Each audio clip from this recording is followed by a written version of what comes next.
Evans ko. At syempre, happy birthday kay Biancy. At syempre, manatiling solid sa Kalinga. Ano po sa ating lahat, Matt Evans, binati si Biancy ng happy birthday.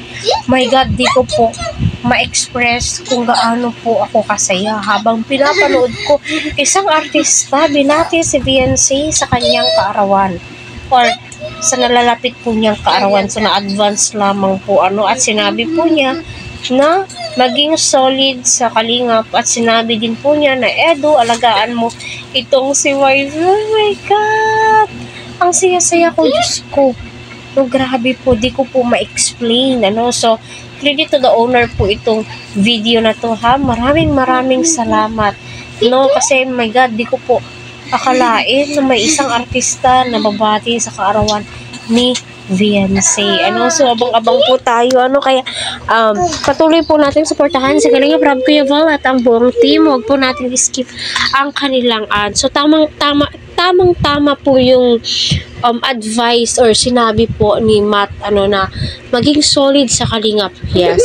Hindi po natin kailangan magbago. Hindi po natin kailangan baguhin yung ugali po natin. Kung napakadaming blessings na natanggap natin, still maging mabait, down to earth, at kilala naman po natin itong si Biancy, kung gaano siya kabait at kung gaano siya hinahangaan ni Kalingap Rob sa taglay po niyang kabaitan, kahambulan, at yun din po itong si Kalingap Edu, diba? So Kalingap Eds, alagaan mo daw itong si Wifey.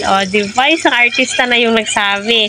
At viral na po ito. At marami ang nasisiyahan sa videong ito. Kasi di po nila lubos akalain na babatiin ng isang artista.